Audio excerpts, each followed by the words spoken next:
Welcome to this week's video. My name's Caroline if you've never watched my channel before. In this video I thought it'd be fun to share the process of a pet portrait commissions from start to finish, also including kind of the background information of how it works. That's not necessarily shared as much online, so I've been commissioned to do an A5 drawing of a small French bulldog. Unfortunately, the dog has recently passed away, so it is a piece to be in memory of the dog. So with my commissions, they can be a bit bittersweet sometimes, such as in this case, as the dog has passed away. But I do feel honoured to be picked to do a commission, to be kind of part of kind of celebrating their life and remembering the fun memories. And I get to learn a little bit about the dog, and I get sent different photos, so I get a sense of their personality, which I like to try and capture in the commission to help keep the memory alive of what they were like.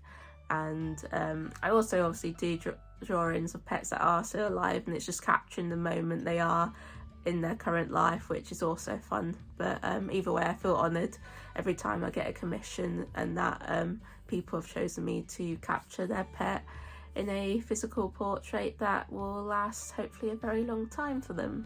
It's an A5 commission, which is the most affordable option I offer.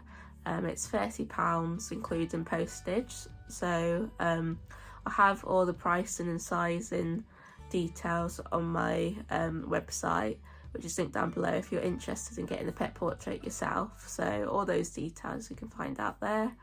And so I've been speaking with the owner. We've decided on the size and obviously the price. For additional pets it is a little bit extra per pet added, but in this case it is just one dog, so it's the standard size price of £30. With my commissions I always ask for payment up front or at least 50%. This is a really important thing to do as an illustrator because it is a business at the end of the day. You're offering a service. It's like if you were to order something off of Amazon or an online shop, you'd have to pay for the product first before receiving it. So you should treat your commissions like that as well, because it's a service you're offering and a physical thing that's being sent to them. So I do ask for payment up front, and if it is they choose to do a split payment, I ask for the second payment to be when the commission's finished, but before I post it, because again you're guaranteed to be paid for your work and the kind of illustration you've produced. So I make this clear at the very beginning, so every customer and client I kind of work with knows this. So if they're not happy, then you can find another option for them. But I do like offering the split payment option because especially with the way the financial climate is in this current day, it can be hard to pay such a large amount of money in one go. So especially for my larger commissions, I find people do go for the split payment just because it's a lot easier with managing the overall payment. But for my smaller ones like the A5 one, quite often people will just pay in full straight away. So I've received the money for it, so the first step is to do the initial sketch. I always draw my sketches digitally just because I find it easier then to send it to my client to have a review of it to make sure they're happy with it before I start with the colour. And then I also find it easier because I print it off on a plain piece of paper and then I transfer it over to my nice watercolour paper. I do this because when sketching on watercolour paper, I'm finding I'm rubbing out a lot because I'm getting the proportions and things right. So you can ruin the fibres a bit of the paper, which affects the overall kind of result of how the paint will lay down and coloured pencil on top. So that's the way I do it. I'll show you the sketch and materials I use in a minute. And I forgot to mention, after deciding the size, we then talk about pictures. So I typically either go for a full body picture or a close-up of the pet's face, just so you can then really see the details with the close-up view. But I do ask my clients to send me over as high quality pictures as possible that they've got. Sometimes it can be harder, especially if the dog's already passed away, but I do ask for them to be as clear as possible so I can get as much detail correct in the final portrait. I started off mainly with the close-up face compositions with my commissions, but more recently I've been given some more interesting kind of poses that kind of show off the pet's personalities a bit more, which I think is really fun. As you'll see in a minute, I really like the little pose of that they've chosen for their French Bulldog, the picture, because it does seem to show off the little personality that it was, and he just seems really fun and a happy little fellow. So I'll share that all with you now in the next clip. I thought I'd try something a little bit different for this video by having kind of the intro clip play over the top of some of the process footage. Let me know what you think of that, whether you like it and prefer it, or if you just enjoy it more like this, where I just do a voiceover. I thought I'd also mention that when I do commissions which feature more than one pet in the composition, are often asked for multiple pictures of each pet, just because I find it a bit easier to use separate photos and put them together in my own composition, as the photos are more likely to be more detailed and in focus of the pet, whereas sometimes if you've got a picture of a group of them, it can be a bit more lower quality and blurry and harder to see the details. Not that it's impossible to do. In the past I have done group pet portraits using one photo. For example, I did 3 dogs in one composition last year, and it was all based off one photo, but it did become a bit challenging at times. However, I do really like how it turned out. As you can see on screen now, I've started painting. So after I transfer my sketch to my watercolour paper, which is Cassar own brand hot press paper at 300 GSM. I prefer hot press over cold press because it's smoother, and I've discovered I like creating my own textures with the materials I use rather than utilising the textures that are created with paper such as cold press, since they're already there. I kind of like making my own. And so I'll lighten the sketch first. I find this is really important for pets that have lighter fur or white fur. You really want to kind of make the sketch invisible so you don't see the harsher lines. In this case it wasn't so bad because the dog was mainly black and brown tones, so it was a lot of dark tones which meant I could easily cover up the sketch. As you can see, I kind of go in light washes, and with each new pet portrait I'm doing, I'm kind of trying to incorporate more fun colours. Like when I've been doing pets with a lot of white fur, I use a lot of purples and blues, as well as a lot of colours I often see in pets, kind of more natural earthy tones like yellows, oranges, light browns. In this case I added a lot of blue into the black tones. You don't see it so much here in the watercolour stage because I made quite subtle greys with like the blue tones, but you'll see once I move on to the coloured pencil that I really do kind of go a bit heavier on the blue, and it's the first time I've kind of incorporated it into black tones on a pet portrait before, so I'm excited to do it more in future portraits. Thought I'd just show what my setup looks like. So I've got my portrait taped down here to help prevent warping and bending of the paper. Got my palette, my brushes. I also always keep a scrap bit of watercolour paper to test the colours. Got my spray bottle that I use to hydrate my watercolours before starting off. I've got this Ghostbusters mug that I got from a mystery HMV box that I just use for my paint water. Then I've got my watercolours. They're both Winsor & Newton. This was the first set I had, and then more recently I expanded to a bigger set, so I'm using this up alongside this one because it's got more colours. And then over here I've just got my iPad with my reference image so I know what I'm doing. And then I also have a rag that I use for cleaning up mess of paint. So yeah, that's what my setup looks like. Once I finish the paint layer, I'll then go into adding coloured pencil on top.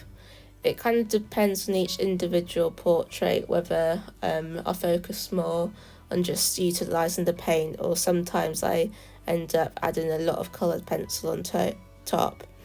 I find if I use coloured pencil more, it's either one of two options. The first one is it's a pet that's got a lot of darker tones. I just feel like I can get really deep tones with coloured pencil, whereas watercolour I struggle to do that a bit more because it is just naturally a more kind of lighter material. And the second case is if it's a pet that's got quite short smooth fur, like this little bulldog. It's definitely quite short furred, so I did kind of utilise shading rather than actually doing pencil marks or brush strokes for fur.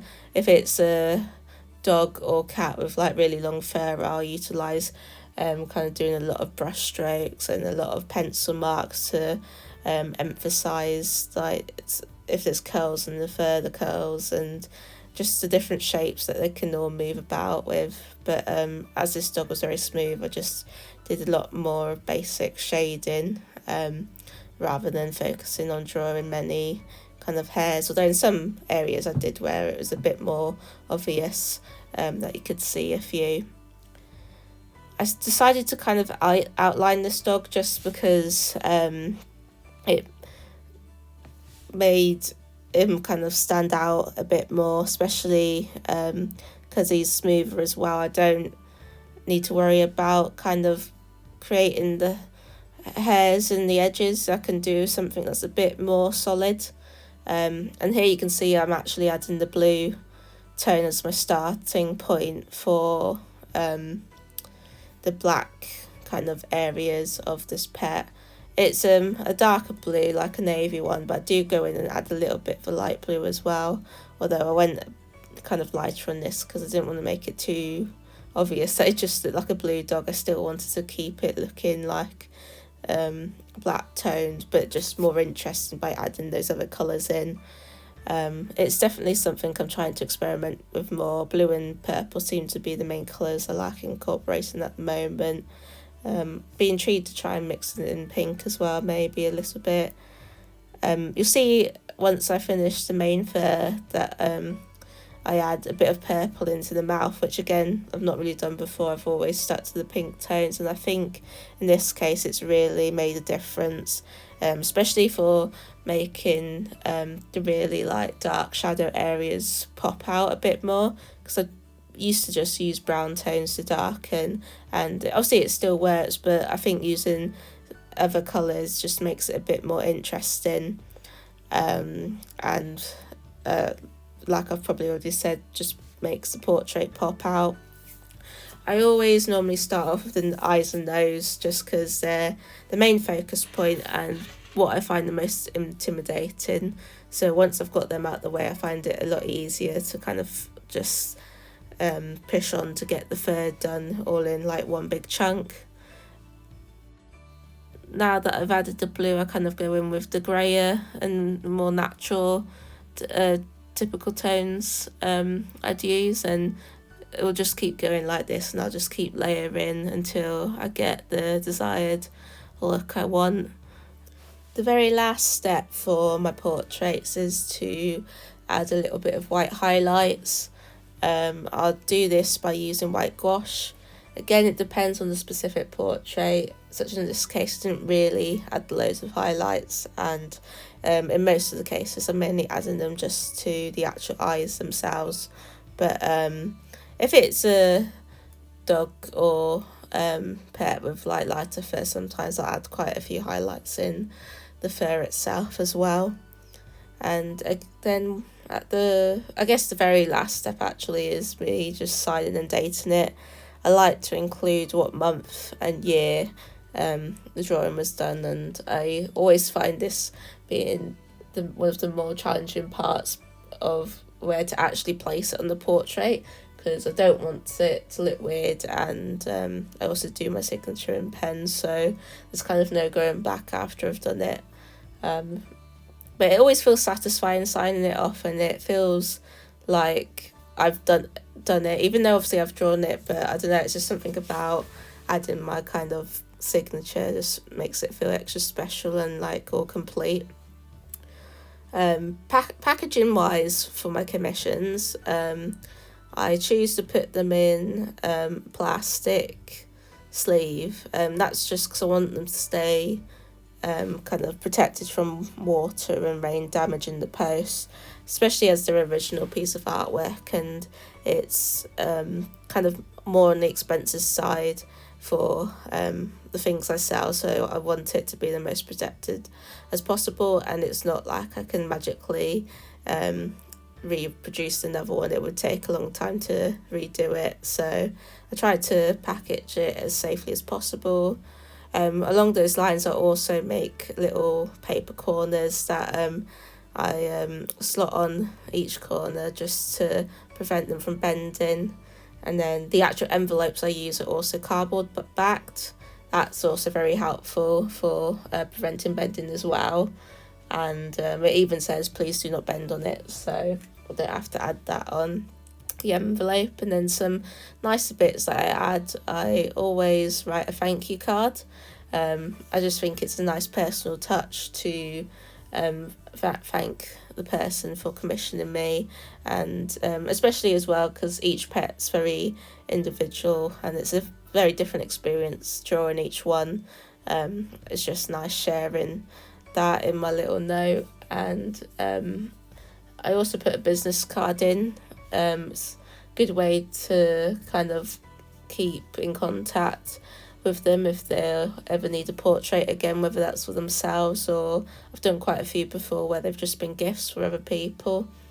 And finally, I also include an invoice, just for more of a business side of it, to say how much it was and that I've received full payment.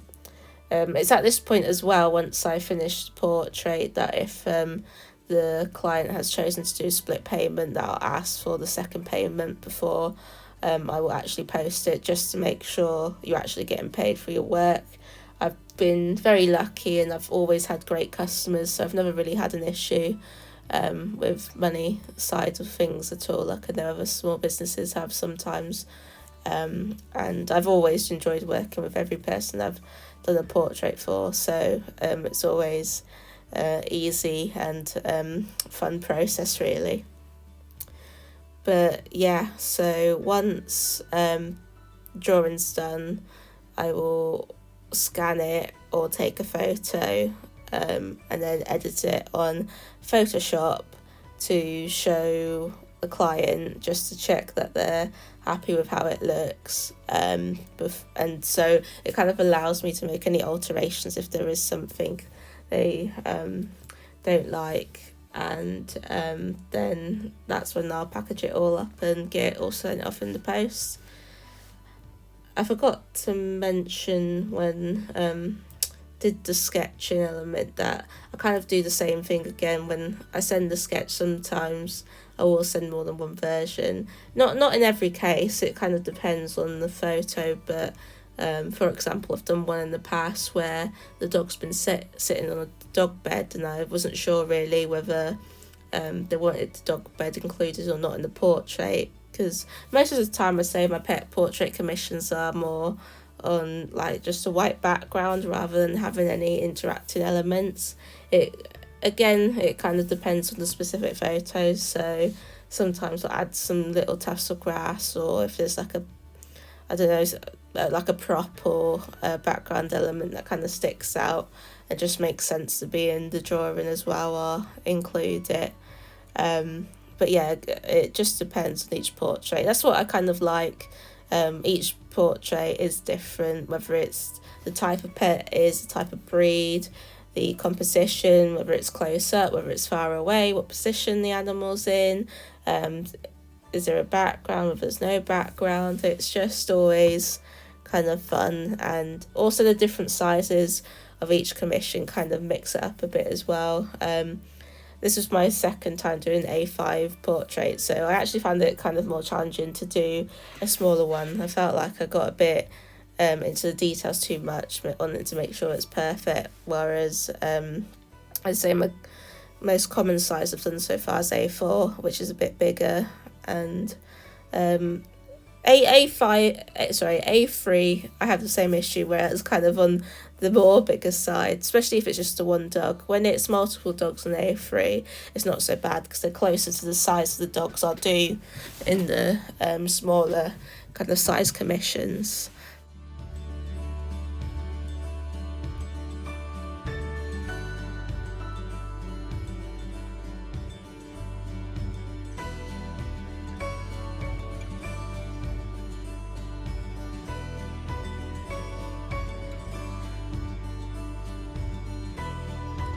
This is my setup for the coloured pencil stage. So I grabbed out all the colours I thought I might use and I put them in these cups here as well as this lid. In the end I mainly only just use a couple from this pile, but I like to just grab all the colours that I may need just in case. I've got my sharpener there, and then I did add a small amount of whitewash for some highlights, especially on the eyes and around the nose and gum area. But yeah, this is the final piece and I'm really happy with how it's come out. I think it looks really cute. So yeah, this is the most satisfying part of a commission, where I get to do the final reveal. I also really enjoy the packing stage just because it feels like I'm wrapping up a nice gift for someone, and I like personalising it as much as possible. I mean, I mainly do it through my little thank you notes. I quite like to do some freebie stickers at some point, but just deciding kind of what designs. I have freebie stickers for other kind of products in my shops, but I'd like to kind of create one that's specific to pet portraits just so it matches a bit more. The same goes for my thank you cards. I do just use the same one design for all the kind of art things I do, so they don't necessarily go with the pet portrait aesthetic, but I still really enjoy them, and I'm happy to use them for now until I kind of run out, and then I'll redesign them for my illustration work and also kind of on my pet portraits, where I'll probably use a few more examples of my work now that I've kind of done quite a few and started to build up my portfolio of different pets. Like I mentioned, I make these paper corners. It's quite simple really. I just cut like a triangle shape, and then I fold the edges into the middle so they make a smaller triangle, if that makes any sense, and I just tape it up. If you want me to show you how to do it, I can do it in a vlog at some point, so just let me know. I also tape the corners to the piece just to make sure they're not coming off, and so it's all secure. And I like adding other bits like my thank you sticker that you saw I added on the back. I also add them on the back of the main envelope. I just think it's nice because it gives you more of an indication where they're coming from, that it is kind of your small business order, because they say thank you for supporting my small business. But overall, I kind of just want to say thank you for watching this video. I just thought it'd be fun to share the process from start to finish. I know I've shared a lot of my commissions in my vlogs before, but I thought it would be fun to do a dedicated video, both to kind of help other artists with tips and kind of learning of like how to do them, and I'd love for any tips any more experienced artists may have for commissions as well, if you want to share them in the comments. But I also just thought it'd be nice from kind of a business point to show the experience my clients will receive if any of you are interested in getting the pet portrait yourself. So I'll have all my information and details linked down below in my website. I've also got all the pet portraits I've ever done on my website if you are looking to see what my kind of work looks like depending on the different types of dogs and other animals I draw, because sometimes the style can differ a little bit. But yeah, that will all link down below. And again, thank you for watching, and I'll see you in the next video. Thank you. Bye.